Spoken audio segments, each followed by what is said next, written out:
Putin complained about Ukrainian aggression. Who he complained and why, I'll tell you in this episode. I'm Solomia Vitvitska. This is TSN. Please subscribe to our official YouTube channel, watch the full broadcast, and be sure to comment on what you personally found most interesting and impactful. Here, the city of Lviv is in deep mourning. Hundreds of people from different regions came to say their goodbyes to Andriy Parubiy.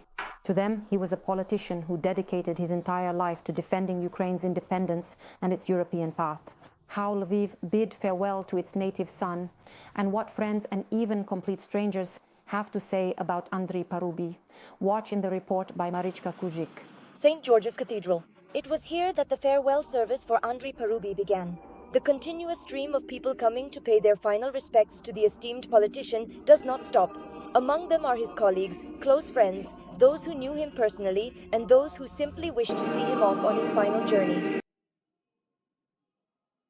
Vasyl Rozhko, a friend of Andriy Parubiy, says, a photo that became symbolic on social media shows Andriy Parubiy raising the Ukrainian flag on the Hostry Kamin Rock in Tastan back in the 1980s, or pictures from youth training camps in the Carpathians. There, Parubiy becomes a living bridge between two rocks so that the youth could cross further. That's how he was in life too, always ready to help. Over a great chasm, we would walk along such a steep path and there, jump down to a lower level. That was the final part, where we would leap over a very deep abyss. But the younger ones couldn't do it because there was a risk of not making the jump, and that's when he would stand up. The camps he organized were truly a world of thrilling adventure and noble chivalry. On the Maidan, he said that it was like a camp, only bigger.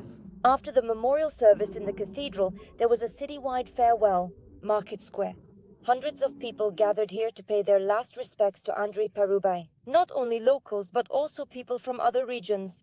We are not from here. We just came from Zaporizhzhia to offer our respects and say goodbye. All of Ukraine is in deep mourning today. He is a true pillar of our nation, and God willing, we will continue to stand strong.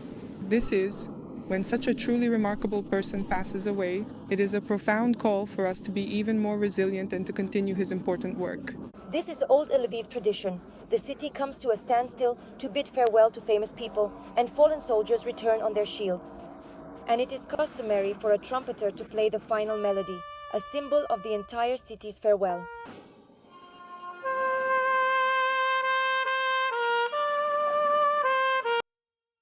From student movements and blast camps to the highest state offices, he stood on the barricades during the Revolution of Dignity, led the parliament, and defended Ukraine's course toward the European Union and NATO. Parubiy's words in parliament to the Party of Regions member Novinsky are the best evidence of his attitude toward everything Russian. Get away from me. Disgusting. Get away from me. Andriy Parubiy was killed on Saturday, right in broad daylight. The killer approached from behind and fired 8 times. There was no chance of survival. Andriy Parubiy was laid to rest at Lychakiv Cemetery with full military honors. Reporting were Marichka Kuzik and Andriy Popovich from Lviv for TSN 1+1. And today, in Lviv, a preventive measure was chosen for the suspect in the murder of Andriy Parubiy. 2 months in custody without the right to bail. The suspect has already confessed to everything. How he explained his actions, details from TSN correspondents in just a few minutes.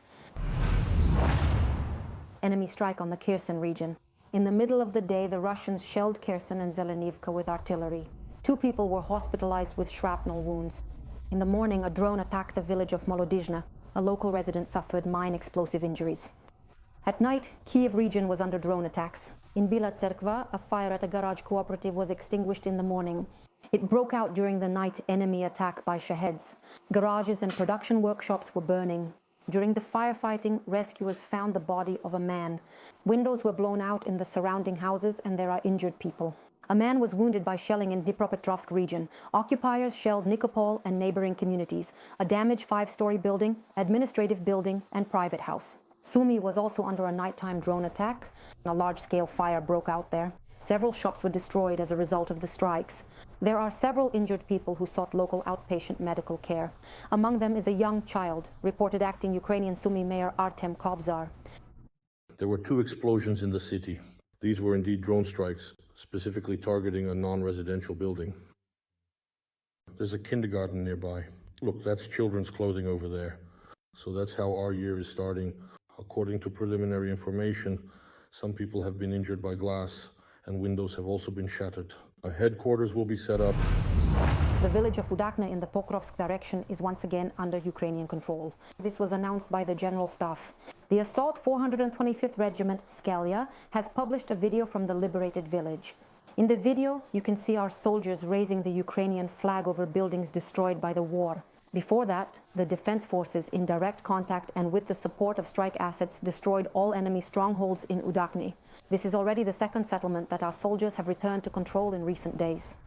In the morning, the General Staff announced the liberation of the village of Novoekonomichne, which is closer to Mirnohrad. This is a strategic settlement, as it is located on the road toward the city, and will now allow us to ease the logistical routes for our troops.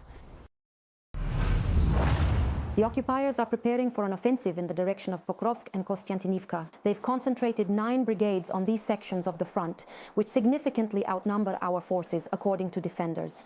The most difficult situation is on the Udachne-Bilitske stretch. These are villages surrounding Pokrovsk and Mirnohrad.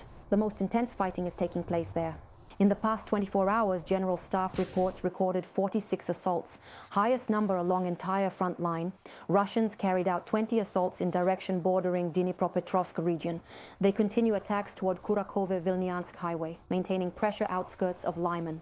There, over the past few weeks, the occupiers have very significantly increased their forces and in just one day attacked our defensive positions in the villages of Kolodyaz and Zelena Dolina 20 times in total. Donald Trump has announced a new statement from the Oval Office. We are expecting the American president's speech at 9 p.m. Kyiv time. What exactly the politician will talk about is currently unknown. Meanwhile, earlier today, U.S. Treasury Secretary Scott Bessent told Fox News in an exclusive interview that President Trump will consider the distinct possibility of imposing sanctions against Russia this coming week. The official stated after a personal meeting with the American president, Vladimir Putin has actually intensified the bombings in a truly disgusting manner and has done completely the opposite of what he in fact promised his previous promises to Trump. So when it comes to economic restrictions, all options remain on the table, Bessent said. They will increase gas supplies and introduce visa-free travel. China and Russia have signed a number of strategic agreements aimed at bringing the two countries closer together. This was personally agreed upon during a meeting in Beijing between the leader of China and the Kremlin dictator. During the negotiations, Putin repeatedly referred to Xi Jinping as a dear friend and emphasized that their relationship is now at an unprecedented level. So starting from September 15th, China will launch a one-year trial period of visa-free travel for Russians. They will be able to stay in the country for up to a month with an ordinary international passport. They also agreed on the construction of a gas pipeline from Russia to China through Mongolia, which will be called Power of Siberia 2. The fuel supply is planned for 30 years, and this will effectively allow Gazprom to partially replace gas exports to Europe amid the war with Ukraine. Previously, the parties could not reach an agreement because Beijing demanded to buy the raw materials at Russia's domestic prices, essentially for next to nothing. They also agreed to increase the supply of natural gas through the Power of Siberia pipeline from 38 to 44 billion cubic meters per year. And as soon as tomorrow, Xi Jinping and Vladimir Putin, along with more than 24 other invited leaders, will attend the military parade marking the 80th anniversary of the victory over Japan in World War II. Russian President Vladimir Putin complained to Slovak Prime Minister Robert Fico about Ukrainian strikes on the energy infrastructure. The Kremlin dictator met with the Slovak Prime Minister in Beijing, and he is the only European Union leader present at the Shanghai Cooperation Organization summit. Putin complained that Russian oil depots are suffering and then started lying, claiming that Moscow endured for a long time before finally striking back. The Russian outlet Interfax reported that the Kremlin dictator even suggested to Fico to block reverse supplies of gas and electricity. Whether Fico listened is unknown, but the Slovak Prime Minister plans to raise the issue of the shelling at his meeting with President Zelensky. The meeting is scheduled for Friday in Uzhhorod. The Slovak Prime Minister had previously stated that he would discuss the Druzhba oil pipeline. Meanwhile, the European Commission emphasized that Fico does not represent the official position of the EU. At the same time, the fuel crisis in Russia has reached a critical level.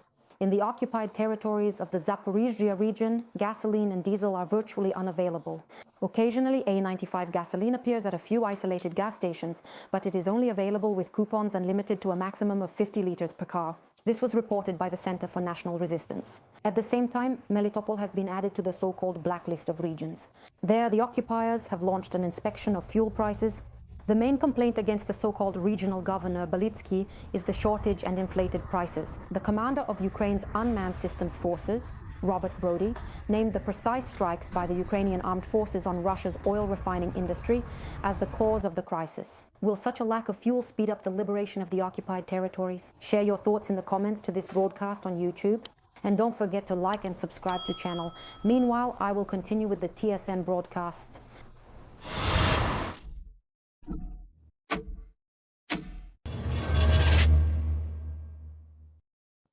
The Lviv Region Prosecutor's Office has reclassified the case regarding the murder of Andriy Parubiy.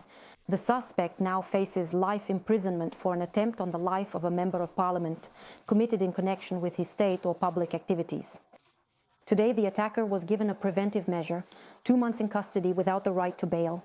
Before that, the suspect admitted to killing the politician, and according to him, it was an act of revenge against the Ukrainian authorities. He also denied being blackmailed by Russian special services. Alapas will share all the details next. 60 days without the right to bail. This is the preventive measure chosen for the suspect in the murder of Andriy Parubiy by the Halitsky District Court of Lviv. The suspect is a 52-year-old resident of Lviv. He is brought to court under heightened security. The courtroom is packed to capacity. Before the hearing begins, the man is willing to talk and answers a number of questions. He says he admits his guilt, but claims there was neither cooperation with Russian special services nor any blackmail from their side. He claims that the murder of the Ukrainian politician was his personal revenge against the Ukrainian authorities for his son, who went missing in action near Bakhmut. Yes, I admit it. I killed him. And I want to ask to be exchanged for a prisoner of war, so that I can go and find out what truly happened to my missing son. He didn't care who to kill. The suspect claims that. He chose Parubiy only because he knew precisely where he resided. Why Parubiy specifically then was the reason, indeed it was? Because he was nearby. The weapon with which the suspect fired 8 shots at the victim is still being searched for.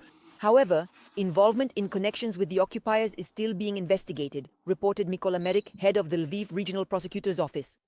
At present, the suspect is charged with premeditated murder, which carries a sentence of up to 15 years in prison. But soon the case is expected to be reclassified as the murder of a state official, which already carries a life sentence. This is the preliminary qualification that he is currently being charged with. This is part 1 of Article 115. The issue of reclassifying it under Article 112 is being considered. The murder of a public figure. That is the murder of a member of parliament. After committing the heinous murder, he meticulously intended to cover up his egregious actions and erase any trace of his involvement. He deliberately went out to a secluded forest, a remote and dense area, let's say, where he systematically burned the clothes he was wearing during the crime and painstakingly dismantled the bicycle he had used to discreetly get around the city of Lviv. He then attempted, let's say, to sink the dismantled bicycle components into a small, murky pond, hoping to conceal them permanently, but it didn't quite work out as smoothly or effectively as he had meticulously planned. TSN managed to get in touch with the suspect's first wife. She is the mother of their son, who was killed in action near Bakhmut in 2023. The young man volunteered to go to the front. He fought in the reconnaissance unit of the legendary 93rd Separate Mechanized Brigade Kolodny Yar. His loyal comrades remember him as a truly remarkable hero. The deeply shocked woman said she only learned precisely what her ex-husband had done today, when she saw the disturbing footage from the courtroom. She asked for a brief pause to catch her breath, but she never got back in touch. Alapas, Roman Ducic, Lviv, TSN 1+1.